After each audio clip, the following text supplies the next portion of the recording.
Hey guys, this is Robert Radifera with Pilot Imaging bringing you our very first video Lightroom tip. We're all very excited and this will be the first of many to come.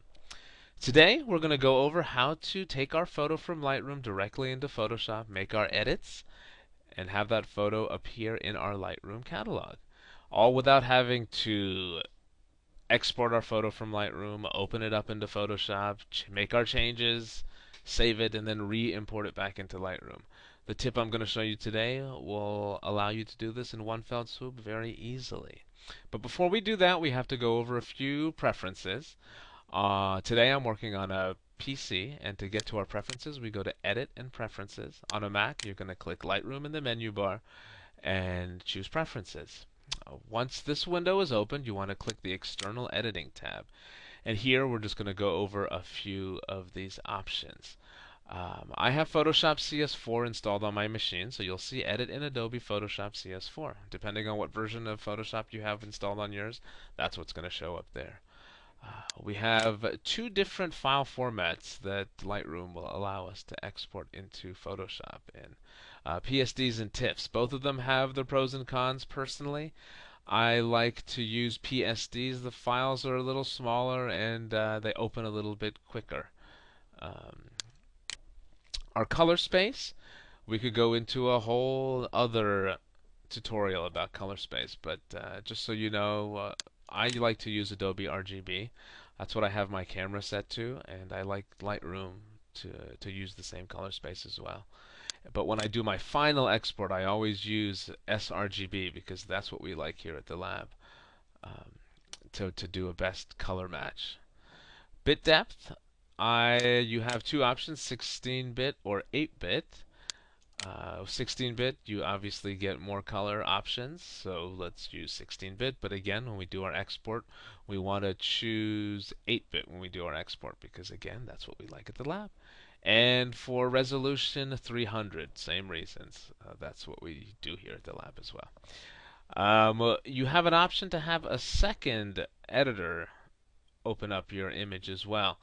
I found this very useful when I made the upgrade from Vista to Windows 7 64-bit.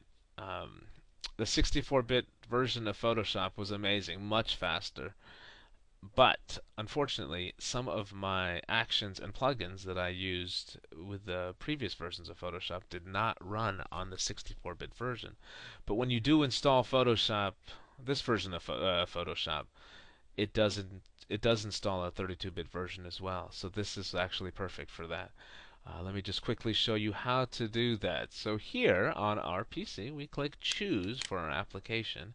And where our applications sit normally are on our C drive and program files. Uh, Again, if you're working on a 64-bit version of your operating system, Windows puts any 32-bit versions under program files x86. So that's where you will find those. So I will go there and then I will go to Adobe and I would choose Photoshop CS4. And from there, this is the application file that launches Photoshop. So this is what I would choose. On a Mac, much easier. You just go to your applications folder and choose your application that you want to be your second editor. A lot of people like to use iPhoto or something along those lines. So that's where you do that. And these other options I keep the same as the ones we had used before. And the last option here that we want to go over is our file naming. How do we want that file to be named when it opens up in Photoshop? And if you were good and read our previous Lightroom tip, this will be old hat to you. But I'll just go over quickly for all of you who did not. Um, you're going to want to click Edit here. And when you do that, you are presented with a file naming template editor. And in this white box here, you will see that what our template could look like. I usually just delete whatever's there. You have all these options to choose from on how do you want your file to be named. I will choose file name because I like to keep my file name there and keep everything consistent. And if you look up here under the example, you can see the name of the file what it'll look like afterwards. I went to go see Kevin Kubota years ago, and he would do presentations about renaming your files as well. And if you were to do a tweak on an image, he would always put a T after the name of that file, and that's always stuck with me ever since. So that's what I like to do here. I will end up putting a T here after the name of my file.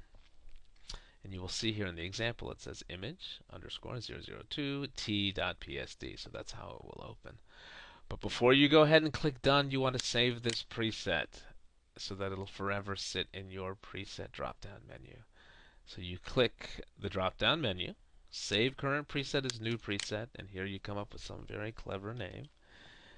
Add some T for tweak. Very creative. Click create, and here, if we go back, you can see here it is. Add some T for tweak, and that's where it'll be, and it'll always be. We click done. We look here, and we see our example t.psd. We're good. Awesome. So now that we have all of that set, it's set, and we're good to go, and it'll be that way forever. So let's get down to business here. So if we actually want to open this file in Photoshop, in the film strip at the very bottom of your screen, you want to right-click on your image that you want to take into Photoshop. On a Mac, you're going to want to Control-click, go to Edit In, and here are our two options for our applications that will open up our files, Photoshop CS4, and for me, this was our 32-bit version of Photoshop. But today, we're going to go ahead and use the 64-bit version of Photoshop CS4. So you choose that. That takes a moment. And here is our file in CS4. And this is a photo of my daughter during our last snowstorm. We had feet and feet of snow, and the kids are still not back at school, but one day they'll be back learning again. So here, I like to say there's an action I like to run. I want to turn this to black and white. I go to my actions window, and I choose this one, and I say, wow, that is beautiful. That is exactly what I want to keep. And this actually works well for batching a whole bunch of photos. You can tag a bunch of your photos in Lightroom. What we do at the lab is we'll put 2 stars for all of our images that we want to do black and white, and I recommend that for you guys to do as well if you're going to be giving us jobs to run through, and the ones that you want to be black and white. The stars for us are better than the color labels, because if you use color labels, if they're not named the same thing that we have them named, they actually don't transfer from machine to machine or from Bridge to Lightroom or other machines as well. So, but if you have all of your image starred as 2 stars that you want black and white, at the very end of your job, you can go filter through by 2 stars and only see those images, select them all, open them all up in Photoshop, run your action, and then have them all be back in Lightroom. Then you're good to go. So here's our image. We have it here. This is the important part here. Now we're going to save our image, and it's very important that we click Save and not Save As. You want Photoshop and Lightroom just to talk to each other the way that they do, and Adobe's figured all that out very nicely, so we don't want to mess with that. So we click Save. We can close our image, go back to Lightroom, and here we see our image. Beautiful. And we can still make any changes to this image afterwards, just like it was any other image. Say, we want to increase the contrast a little bit, and maybe punch up that clarity some. You do whatever you want, just like it was any other image.